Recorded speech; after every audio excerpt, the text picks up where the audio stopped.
Bonjour à tous, c'est Psyplay, j'espère que vous allez bien. Vie au ranch est-elle une extension vraiment vide dans les Sims 4? Le qualificatif vide n'est-il pas quelque peu exagéré ou bien reflète-t-il tout simplement la réalité concernant la nouvelle extension? Quel sera son contenu à part les chevaux? Son prix de 40 € apparaît-il comme étant justifié? Voici quelques-unes des questions que se posent de plus en plus de joueurs alors que d'autres, il faut le dire, sont heureux parce que les chevaux arrivent enfin dans les Sims 4. Presque 9 ans après la sortie du jeu de base, une partie de la communauté les attendait de pied ferme. Forcément, cette vidéo va grandement faire écho à la précédente d'information spéculation. Un pack chevaux, une bonne idée. Beaucoup de choses ont été développées concernant le contenu de l'extension, mais je ne voulais pas être dans la répétition de ce que j'avais déjà pu dire ou spéculer. C'est pourquoi j'ai opté pour ce format, alors que nous avons maintenant presque toutes les informations en main pour pouvoir la juger. Si cette vidéo vous plaît, n'hésitez pas à vous abonner, mais aussi à mettre un like et écrire un commentaire pour soutenir la chaîne. Concrètement, cela permet à YouTube de comprendre que vous aimez la vidéo et donc il la propose davantage à d'autres fans des Sims. J'adore vous lire et discuter en commentaire. On va commencer par les chevaux si vous le voulez bien, parce que c'est ce qui paraît probablement le plus évident et parce qu'ils sont au cœur de cette extension. Sont-ils réussis? Sur un plan purement esthétique, j'ai pu lire ou entendre ici ou là quelques avis négatifs sur leurs yeux qui ne seraient pas très réalistes, possible, mais sinon il faut dire qu'ils sont beaux, qu'ils sont bien faits, que leur corpulence est réaliste, leurs mouvements sont crédibles. Ils pourront être personnalisés pour reproduire des races de chevaux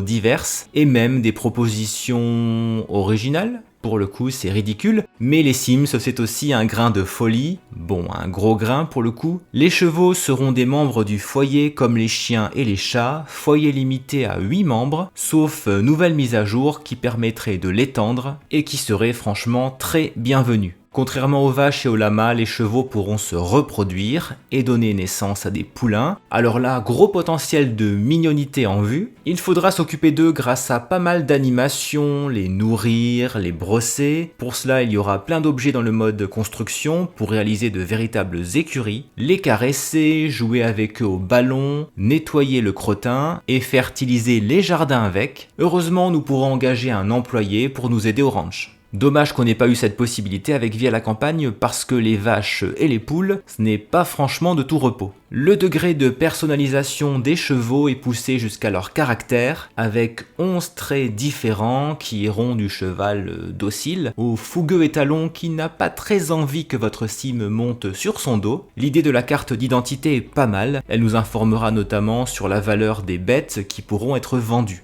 Il semble bien que contrairement aux Sims 3, il n'y ait pas de chevaux sauvages, pas d'animaux à secourir comme on aurait pu le croire, juste des chevaux adoptés à partir de ce panneau en ville. Ils développeront 4 compétences, le tempérament, l'agilité avec les barils, l'endurance, les chevaux pourront aller au pas, au trot ou au galop, et le saut d'obstacle qui comportera une difficulté grandissante. Sans surprise, il y aura des concours auxquels nous pourrons participer avec nos compagnons à crinière et qui nous permettront de remporter des prix comme dans Vie à la campagne. Pas de nouvelles carrières actives ou indépendantes en vue, sans surprise. Pour permettre à nos chevaux de progresser, nous pourrons nous rendre au parc équestre en centre-ville, qui pourrait bien être un trou de lapin. C'est Sienna l'entraîneuse qui nous prodiguera des conseils. Pas de poney et d'âne en vue non plus, dommage.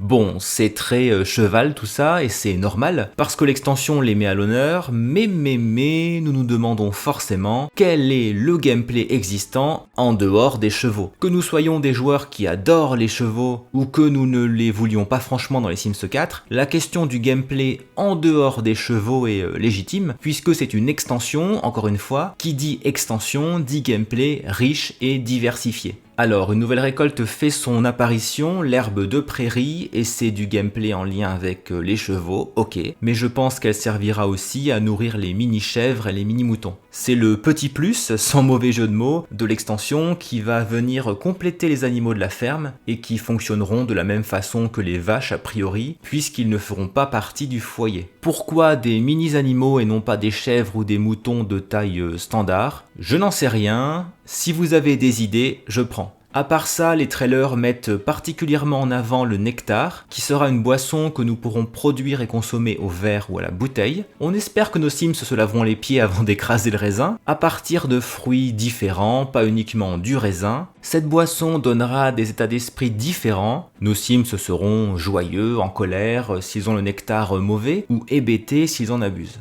Quand on dit que c'est à consommer avec modération, il pourra même ressusciter nos Sims et il est possible que cela ait un rapport avec un certain Roberto Crinkletop qui a l'air d'être expert en nectar. Ce gameplay n'est pas nouveau, c'est la transposition d'un gameplay existant avec le jardinage et la pétillerie. Une dance country fait son apparition, nos Sims pourront la pratiquer en groupe. Dans une ville du Grand Ouest américain, c'était attendu et c'est bien que cela soit là. Il faut ajouter à cela 2 événements sociaux, la journée des animaux du ranch, on les caresse, c'est mignon, tout ça, et un autre autour du barbecue entre voisins. Cela fait 9 ans que l'objet existe, mais cela aura le mérite de créer un dîner spécialisé autour du barbecue, ouais.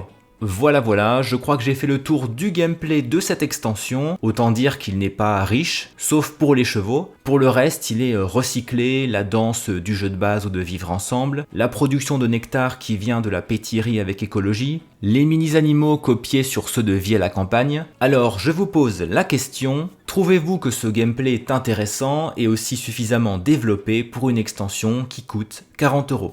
En abordant le gameplay, nous avons parlé des objets liés aux chevaux. Le mode construction est riche de 199 objets et d'avantages dans le débogage. Certains objets sont du recyclage d'autres packs, comme la fenêtre triangulaire qui ressemble à s'y méprendre à celle de Grandir Ensemble. Néanmoins, les objets sont rustiques, cohérents avec le thème western. Des nouveaux revêtements en bois usé, on prend, et surtout la possibilité de mettre une texture sur les plafonds qui devrait arriver avec une mise à jour la semaine prochaine. Des comptoirs de cuisine, ça faisait longtemps qu'on n'en avait pas eu. Il faut aimer le bois et le rustique, c'est clair. A noter que quelques objets font directement référence aux cultures des Premières Nations, expression qui remplace de plus en plus celle d'Indiens ou d'Amérindiens, notamment au Canada, puisque les habitants de l'Amérique ne viennent pas d'Inde. C'est un ajout culturel qui est très intéressant et respectueux de la diversité des cultures américaines, mais c'est surtout esthétique. Ce qui aurait été intéressant, ce sont des éléments de gameplay. Il y aura quand même quelques plats. Du côté du mode créer un sim, 148 items. Là encore, plusieurs coiffures sont recyclées, aussi bien pour les hommes que pour les femmes. Mais une fois qu'on a dit ça, il y a de quoi créer un véritable look de cowboy ou de cowgirl, des accessoires pour personnaliser les chevaux, la crinière, la queue, la selle. Parenthèse, ces accessoires semblent là pour créer une licorne. Dans une vidéo du 12 juillet centrée sur les partenariats, on voit apparaître cette licorne très maquillée. Il y a des étoiles autour de sa corne, ce qui évoque de la magie, mais costume ou véritable licorne, cela reste à confirmer pour l'instant. Les vêtements ressemblent beaucoup à ceux du jeu de base et du pack de jeu Strangerville, sans surprise, le thème Grand Ouest Cowboy étant déjà très présent en jeu, il était attendu qu'il y ait une forme de ressemblance, sinon de redondance.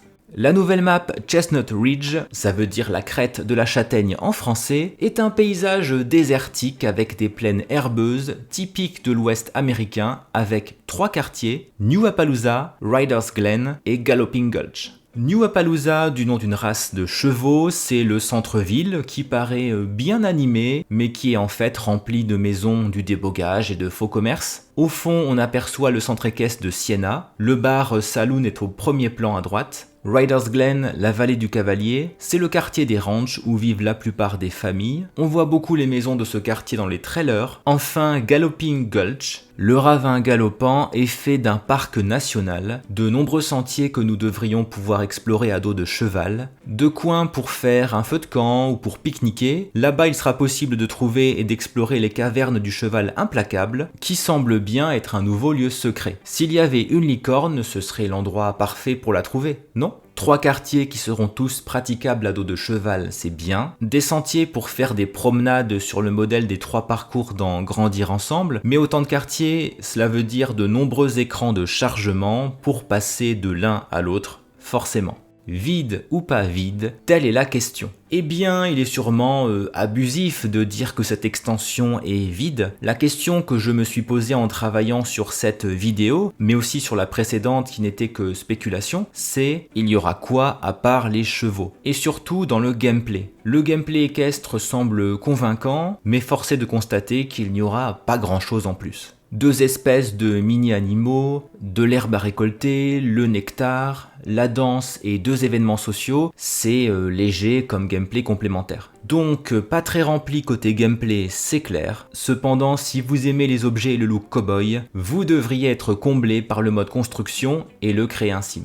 Maintenant que nous savons tout ça, que pensez-vous de cette extension? Est-elle vide selon vous? Est-elle plutôt incomplète ou même parfaite? Vous connaissez mon avis si vous avez regardé la précédente vidéo. Un contenu sur les chevaux me semblait parfaitement adapté pour un pack de jeux parce que c'est un contenu très spécialisé qui suppose un gameplay limité. J'aurais aimé un monde australien ou argentin pour changer des cartes américaines à répétition, pour explorer d'autres cultures. Cependant, je pense que les chevaux et leurs animations sont bien faits et que le monde Far West est sympa d'un point de vue esthétique. Il y a encore une petite question que je me pose en plus des licornes, celle de la compatibilité avec la carrière vétérinaire dans Chien et Chat.